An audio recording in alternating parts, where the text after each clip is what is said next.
네, 안녕하십니까. 안녕하십니까. 저희가 지금 잠깐 얘기를 하다 보니까 최근에 우리 욱병장이 토익을 봤대요. 토익 영어 영문학과 출신 욱병장께서 토익을 봤는데 거의 뭐 만점에 근접한 고득점이 나왔다고 해서 어떻게 토익 공부를 했는지 요걸 한번 영상으로 남기면 조금 도움이 될 것 같아서 이번에는 제가 한번 욱병장을 인터뷰를 해보도록 하겠습니다. 이거 되게 재밌다.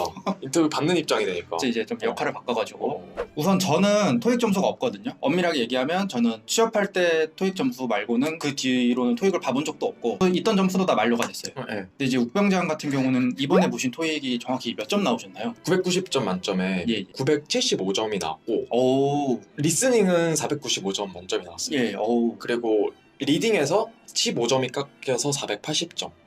그래서 합쳐서 975점이 나왔거든요. 거의 뭐 만점이라고 보시면 되겠네요. 거의 뭐 100분율로 따지면 한 98%, 뭐 99% 이 정도 되는 거잖아요. 네, 그럴 것 같아요. 네. 그러면 지금 욱병장이 네. 이제 토익을 보신 어떤 이유나 계기가 있습니까?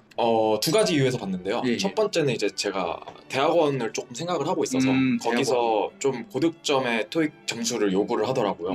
그래서 그것 때문에 본 거 하나. 그다음에 두 번째는 아까 선택의 기로에 섰다고 말씀을 드렸었는데 예. 이제 대학원 말고 취직 생각도 있어서 취업을 위해서 본 거. 그 두 가지 이유. 두 가지로. 네. 저는 취업할 때 870점, 80점 정도 됐던 것 같은데 네. 그것도 거의 뭐 한 달 정도, 두 달 정도 공부를 해서 나온 점수인데 근데 욱병장 같은 경우는 975점 만드는데 걸린 시간 제가 그 영문과를 그쵸. 졸업을 했다 보니까 아무래도 이제 다른 학생분들보다는 영어를 접한 시간이나 뭐 공부했던 좀 익숙했던 것 같아요. 영어에 대해서. 네, 뭐 그런 거를 감안을 일단은 하셨으면 좋겠고 처음에 딱 시험을 봤을 때 제가 3주에서 한 달 정도를 제가 공부를 했어요. 3주에서 한 달? 네, 하고 딱 보니까 905점이 나오더라고요.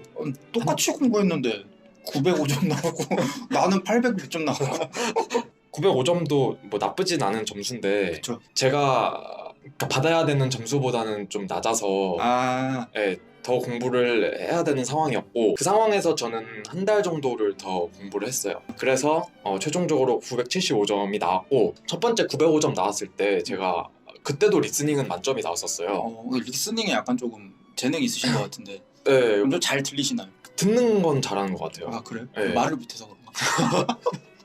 어버버해서 그렇지 듣는 거는 잘하는데 아무튼 간에 그때 이제 전부 다 리딩에서 깎였기 때문에 저는 학습 방향이 명확했죠. 그러니까 리딩만 조진다. 리딩만 조져야겠다. 한 달 동안 리딩 점수 올리는데 매진을 했었어요. 그럼 RC는 어떻게 조진 건가요? RC는 단어 외우는 게 되게 중요한 거 같아요. 단어 외우기? 국민 복화책 있잖아요. 노란색 기억하시나요? H사에서 나온 그 노란색 복화를 말씀하시는 거예요? 맞아요. 그 안에 있는 단어를 다 외워야겠다라고 일단 다짐을 하고 그거를 외웠는데 두 부분으로 나누어져 있어요. 앞에 진짜 실제 복화 부분, 그다음에 뒤에는 RC, LC 뭐 업그레이드 부분인가? 뭐 그렇게 두 부분으로 나눠져 있는데 앞에 부분은 당연히 그냥 달달 외웠고 두 번째 부분은 그렇게 달달 외울 필요까지는 없고 그냥 봤을 때 내가 무슨 뜻인지만 알면은 문제를 풀 수 있겠다라는 판단이 들어서 뒤쪽은 그런 식으로 좀 공부를 했어요. 딱 가렸을 때 이거 무슨 뜻이구나 하면 넘어가고. 토익 보면 이제 단어 말고도 문법도 있고 독해도 있고 하잖아요. 그런 부분은 어떻게 준비를 하신 건가요? 토익이 아무래도 문제를 푸는 시험이다 보니까 그쵸.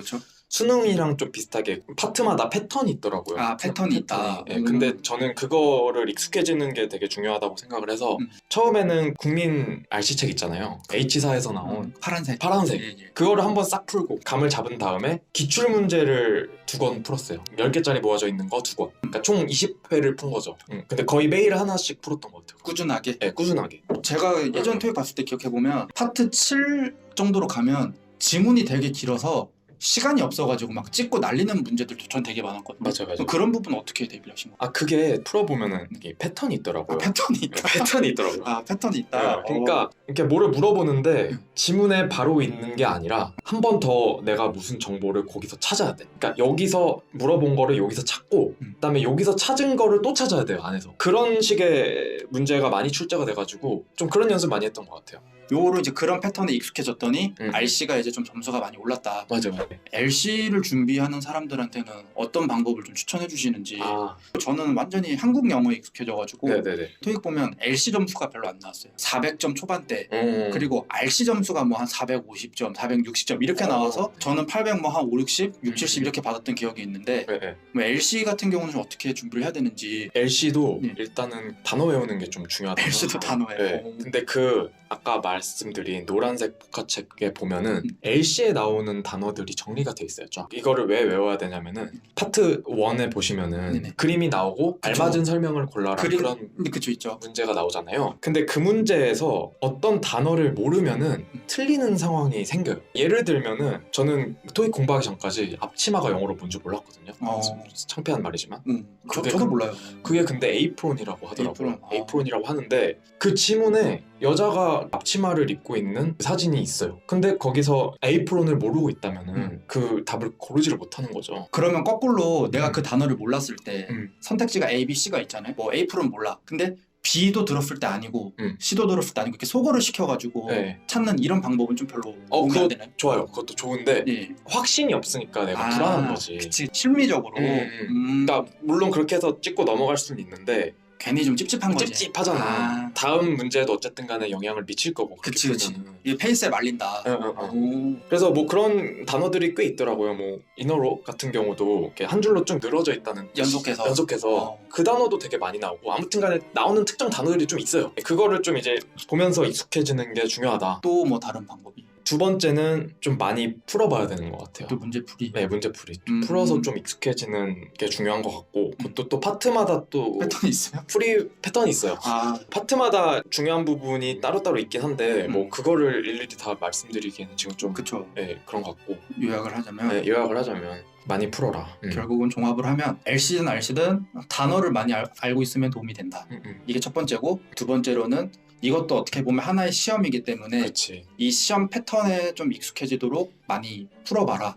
이렇게 좀 두 가지로 요약을 할 수가 있겠네요. 네. 제가 좀 궁금한 게 네. 영어 영문학과를 나오셨잖아요. 네네. 그럼 영어 영문학과를 전공한 사람 입장에서 봤을 때 이 토익이라는 시험은 어떤 시험입니까? 딱 성격이 토익을 주관하는 단체에서는 네. 토익이란 뭐를 뭐 테스트하기 위한 시험이며 뭐 이런 데서 활용이 됩니다라고 얘기를 하지만 딱 영어 영문학과가 봤을 때 이 토익이라는 시험이 어떤가? 왜냐하면 실제로 외국인들이 우리나라 수능 영어를 보면 되게 이상한 시험이라고 막 그러잖아요. 그렇죠. 그런 것처럼 영문과를 전공한 사람이 토익이라는 시험 봤을 때 뭐 어떤 느낌이 드는지 그거 한번 좀 말씀해 주실 수 있나요? 질문 되게 좋은 질문이다. 예. 제가 생각했을 때 토익은 현실 영어를 반영하려고 노력을 되게 많이 한 시험이다.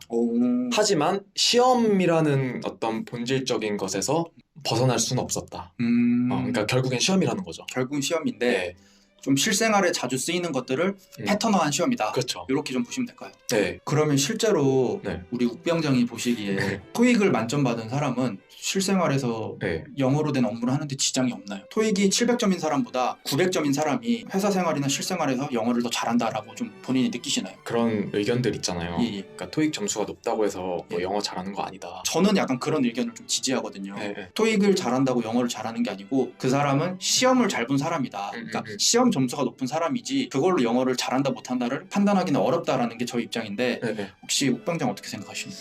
완전히 틀린 말은 아닌 것 같아요. 토익이 안 나온다고 해서 뭐 영어를 잘 못하고 그거는 아닌 것 같은데 그래도 어느 정도 상관관계는 있는 그래도 것 상관관계는 같아요. 있다. 네, 그래도 뭐 토익 잘 받으시는 분들 보면 영어 잘하시는 분들이 많은 것 같고 확률적으로 토익이라는 게 이제 LC, RC밖에 없기 때문에 뭐 라이팅이나 스피킹 능력을 그것까지 잘할 것이다라고 이렇게 말할 수는 없겠지만 적어도 RC, LC 영역에서는 그래도 좀 상관관계가 있지 않나 그렇게 생각합니다. 방금 이제 토익 975점 최근에 받으신 욱병장의 어떤 공부법을 인터뷰해봤고요.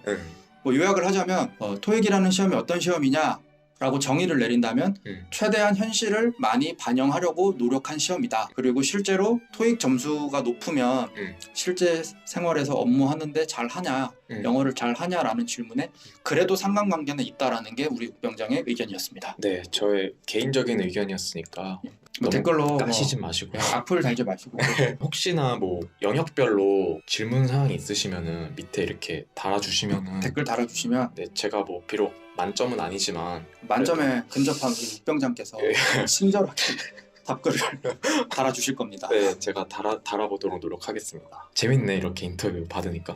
다음에는 이제 또 인터뷰를 하는 네, 그런 또 컨텐츠를 찾아서 네, 뵙는 걸로 하고 자 마무리 인사드리겠습니다. 네, 감사합니다. 감사합니다. 네.